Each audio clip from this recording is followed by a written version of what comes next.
everyone, and welcome to Letty Does Playing Lone Wolf, The Huntress Echoes of Eternity Part 4. I filmed parts 2 through 4 of this Let's Play all in one go, and this clip that you're watching marks the beginning of Part 4. If you haven't seen Part 3 yet, you should go check that out by seeing this video's PeerTube description. Let's get started. If the total is 6 or higher, turn to 201. Ooh. Okay. Sure.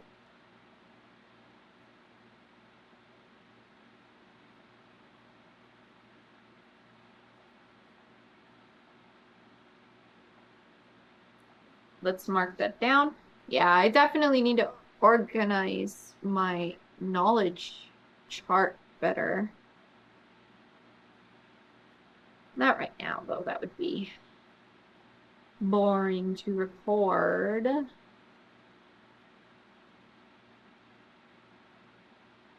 Okay. And then I need to roll. It's a 5. And I have the Brand of Wisdom! It's a 6! Yes!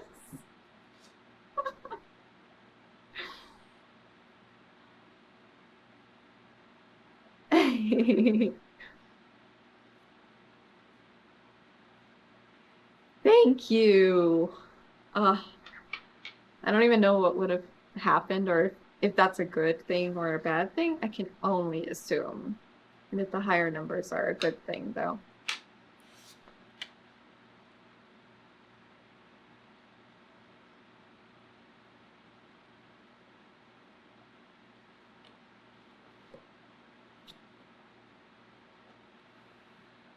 You move quickly through the maze until you find a corridor full of topiary cut into the shape of different animals. Deciding to change your strategy, you dart behind one of the topiary animals and wait. Within seconds, the mutant appears in the corridor, loping along on all fours, his breathing labored and wet underneath the glass mask. He does not stop to check the corridor for your presence, sprinting through it at breakneck speed. As he passes, something falls from his tunic. It is a strangely shaped crystal key, special item, which you claim once he disappears. Strategizing, you spot someone else moving through the maze, turning a corner ahead of you so quickly you only get the barest impression of them. They are small, child-sized. Thinking it may be the girl you follow, turn to 114. Okay, well, I didn't even have a chance to make the silly decision of whether or not to follow whatever this person is. But maybe they are then. The book already made that for me. I was going to say let's follow them anyway, so yeah. We have a crystal. I wrote that too big, I think. Key.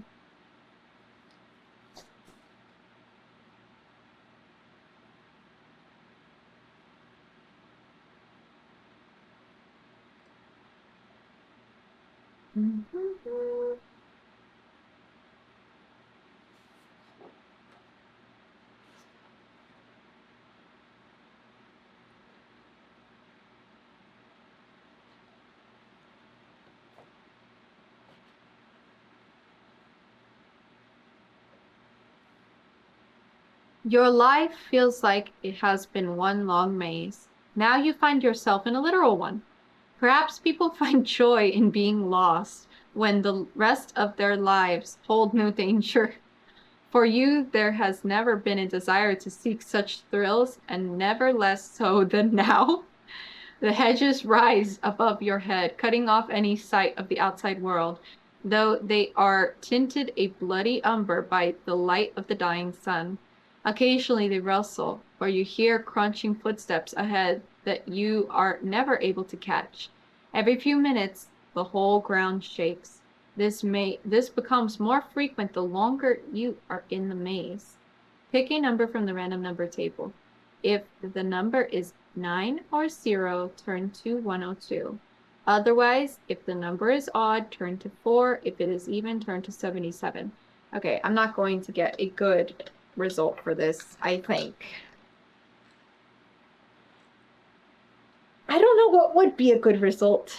This is 3 different choices, so let's see just what I get. Oh, wait. Wait. What you get, child? You got a 0? Okay.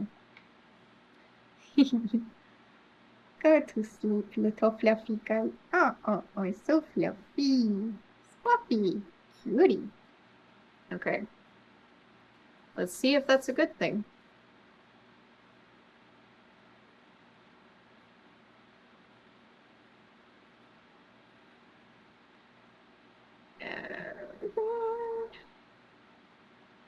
Hope so.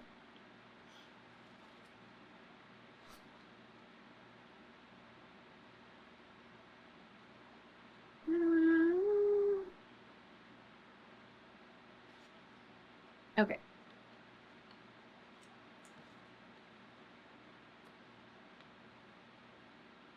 The quakes continue to grow in intensity and frequency, and yet you are no closer to finding any kind of exit from the maze. Then an earthquake comes that does not end. It rises in intensity until you are thrown off your feet and it continues to shake and buck underneath. You like the ocean and storm. Reality groans as the skies rip open. You never fully comprehend what it is you see, for the sight of a god is enough to drive a person mad. You begin to scream, desperately trying to hold on to your sanity as the hedge rose combusts. It is a blessing when the fires melt your eyes and you no longer have to stare at the face that peered through that opening. Turn 250. So it was not a good thing. It was a bad thing. I think I'm dead. Okay. Yeah, I'm dead because 50. Yeah. Okay. That's fine. Let's head back. Yep. This is it. Oh, no. Ugh.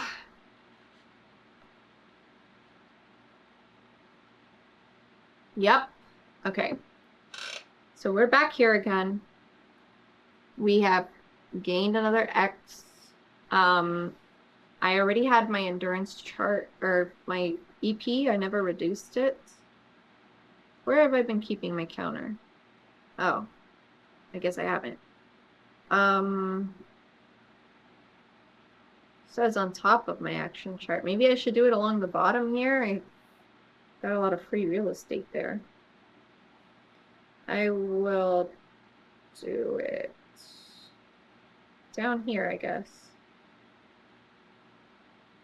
This will be a separate death counter from my death counter. And that's 2 X's already. Now what? Okay.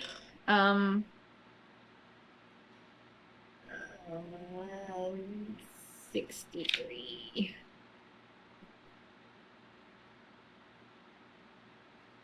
Okay, and then I have already been here. Oh, okay. Right. There's a way for me not to repeat this. Okay. Cool. If you were told to record the hedge mage in your knowledge section, add the number next to it to this section and turn to the result.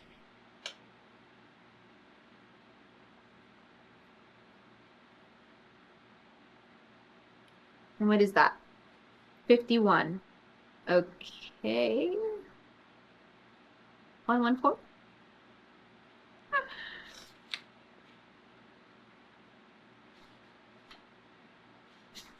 Sweet.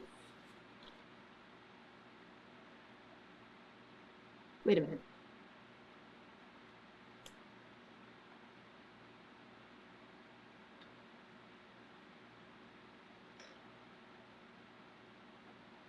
Oh no. I've already been here. Was my math wrong?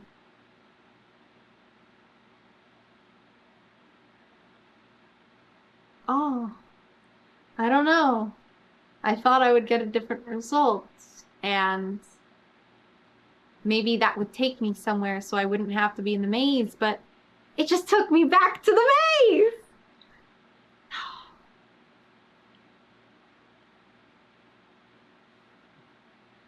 Okay. So here we are again. Let's roll. What'd you get, child? It's a 2. Okay.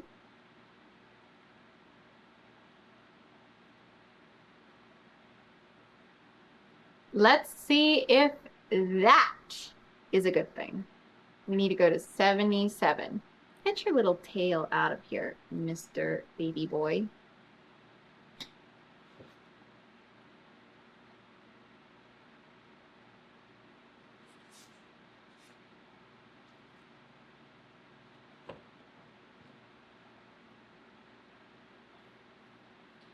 Turning a corner, you see a green archway where the hedges have, though some, there's an R missing here, genius of horticulture have been encouraged to grow into a tunnel.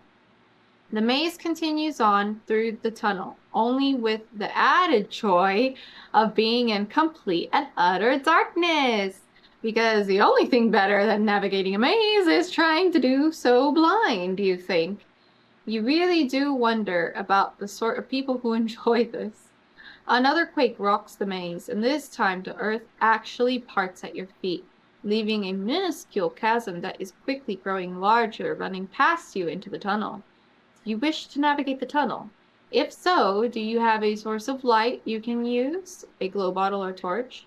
Erase it and turn to 135. If so, but you do not have a source of light, turn to 163. If you do not wish to enter the tunnel, pick a number from the random number table. If it is even, turn to 4. If it is odd, turn to 102. What was my punishment last time? Okay. 102 would be bad. I've never been to page 4. But maybe we should go into the dark tunnel. No longer dark. What is it? What is it? What is it? Chill, chill, chill. Because I do have a glow bottle. So I can do something with that. Right? Cool. I do have the light. So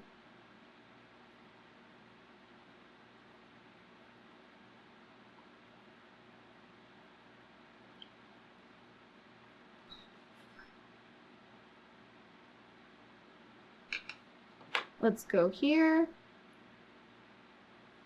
Tut, tut, tut, tut, tut. Where is it? It's down here.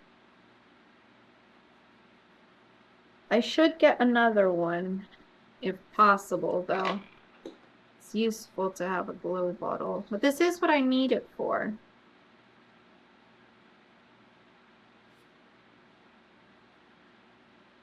Okay, let's go into the dark maze.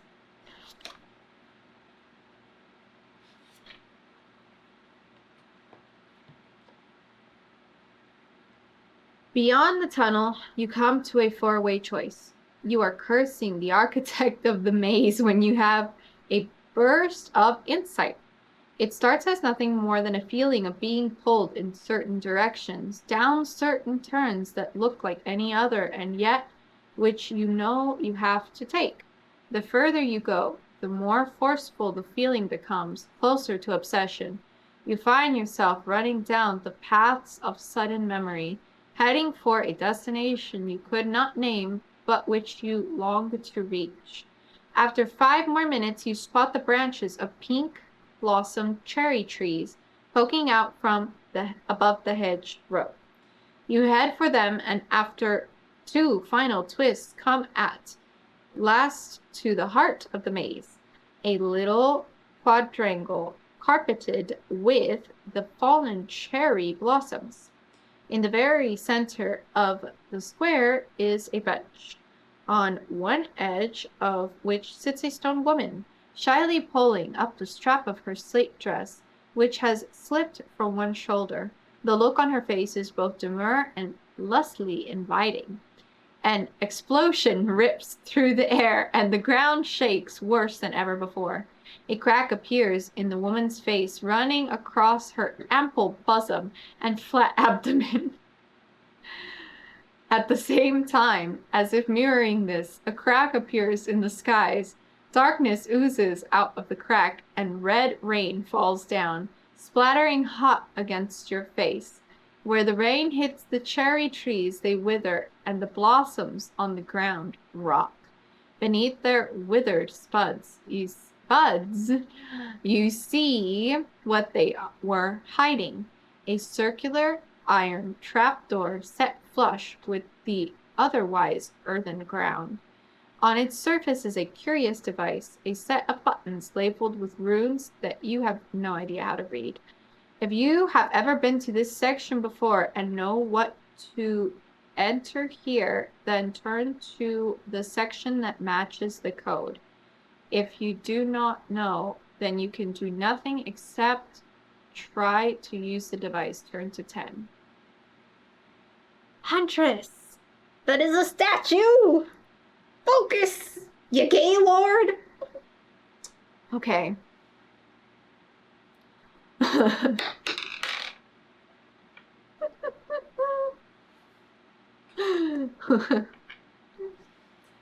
Okay. I don't know what to do here. So we go to 10. You guys Have not been here. 10.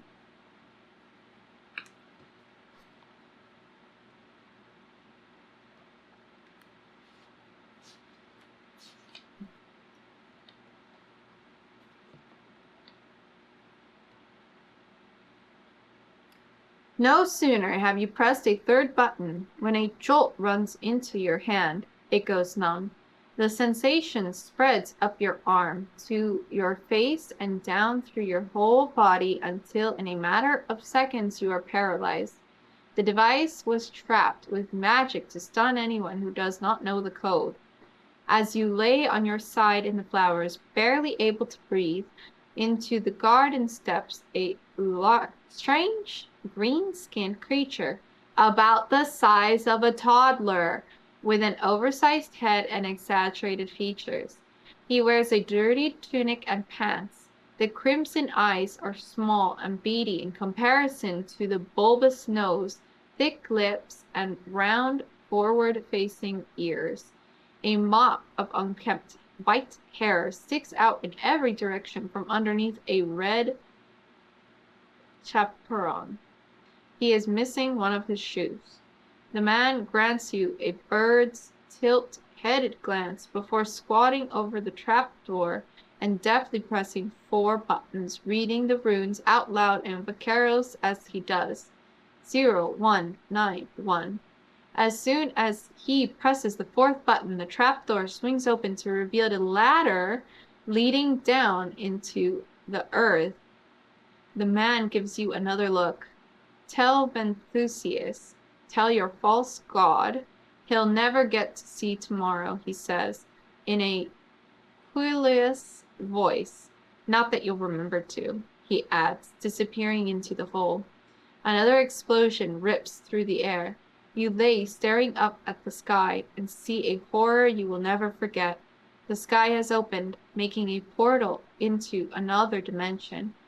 Pushing against it is a huge, pulsating pole of flesh, writhing with many fingered hands and limbs. Blood and fire rain down from the gargantuan pillar until, with a sucking sound, the mass of flesh squeezes through and plunges directly for you. You try to scream, but you cannot make any sound as you are crushed by the finger of Nar. Turn to 50. Okay, well...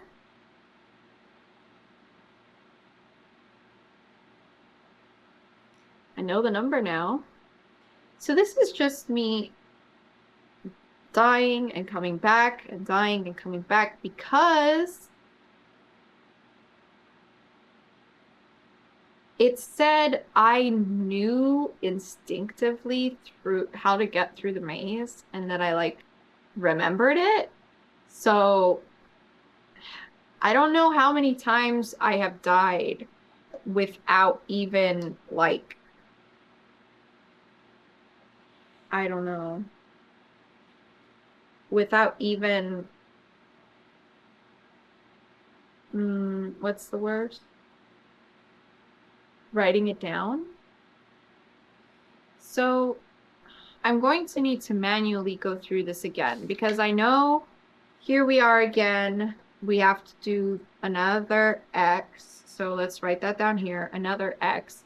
Then I am going to follow along this because then that would mean I go here to 63. I go to the hedge maze number. Oh, shit. I have to roll something. So I might not even roll the same thing each time.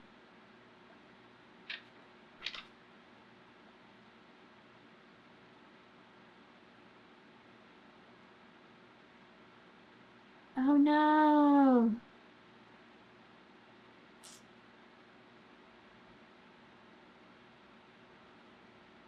I need to get... Maybe 4 is a good thing. It's a 4. So that means it's even, so that means 77 again. Okay. I don't know if that's a good thing or not, though, because... So we're back here at 77. Wait a minute. I wrote have not been here, so that means I have been here. What? Hold on. 77. Shit, that's the next one.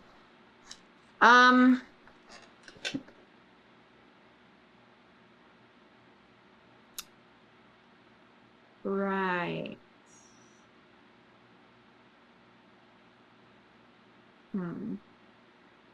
So,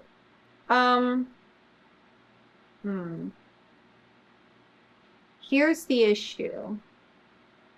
I was told to erase my glow bottle. So now I no longer have my glow bottle. So now I can't do the same thing that I did before. So I guess that's what I was wondering.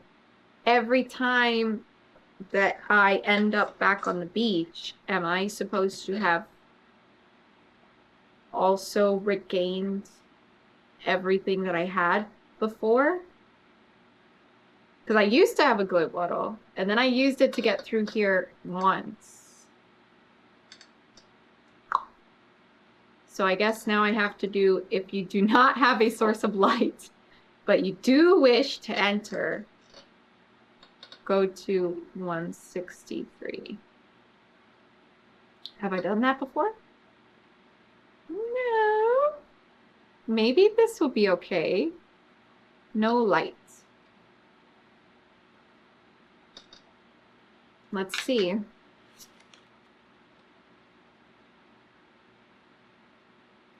Like, in order to get there, would I need to have 2 glow bottles? Oh boy. Oh no.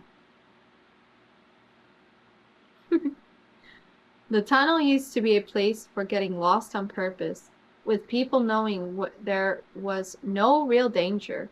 But that was before the mountain was rocked to its foundations, the very ground splitting and opening. Without a light, you run the risk of stepping into many new pit traps that have never been a part of the maze prior to today. Pick a number from the random number table. If you have ever been in this tunnel before, add 3. If you have the art of exceptional awareness, add 1. If the result is 5 or higher, turn to 135. Otherwise, you do not see one of the holes, and by the time you have stepped into it, it is too late. You fall 30 feet and strike jagged stone, snapping the bones in your legs and hip. You lay there, dazed and blind with pain, until a quake far worse than the others comes. It shakes the earth so much that the walls of the pit shift, opening and closing against each other, grinding you to a pulp between them. Turn to 50. Okay, I've been here before. Let's roll. That's an 8. I'm good. Finally. Yes. I was worried. I do hope I can get my glow bottle, though.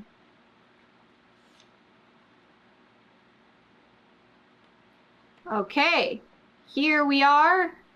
We are back at 135. We need to use the buttons. The buttons say 191. Because I have the number this time. Yes.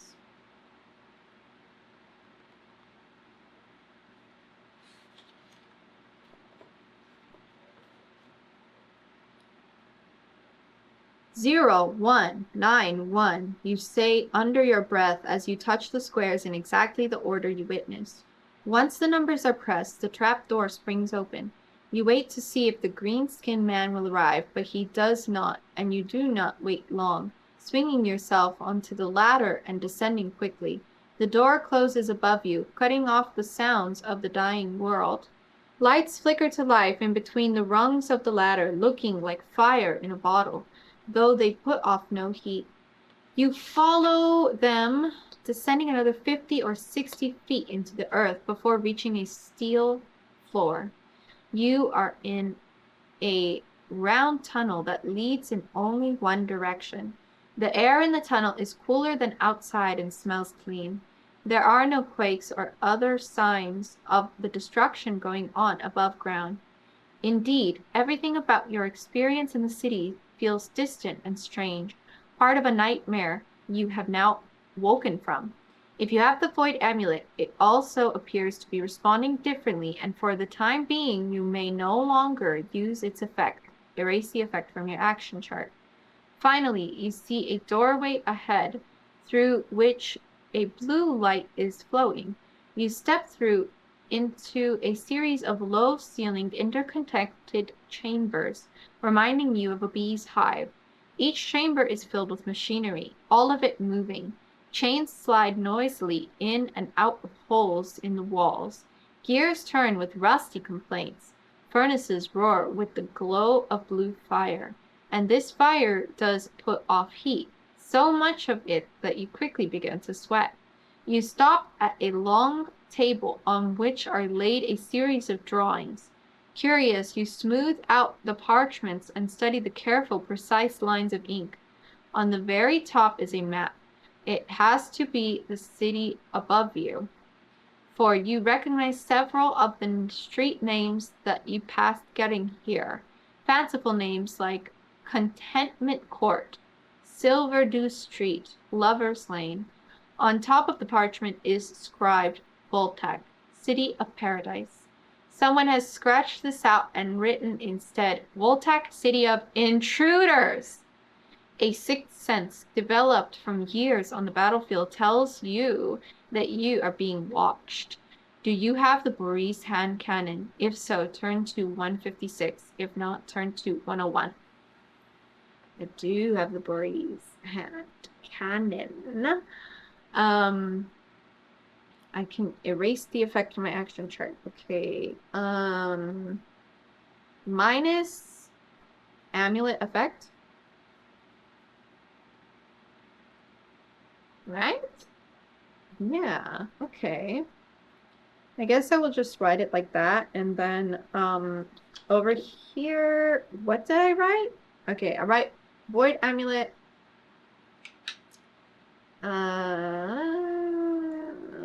Maybe I should just put a little X. No, I don't want to confuse myself. I'll just erase it. Oh, thank goodness. I was so worried I wouldn't be able to get back to where I was. There. So I will remember that. And then I will have cannon. Alright. And then I will continue that. I will see the effects of that in my next episode, but I am going to go ahead and cut this one here. Please stay tuned for part 5. That's all I got for you for now. Get out there, do all the stuff, and I'll see you next time. Bye!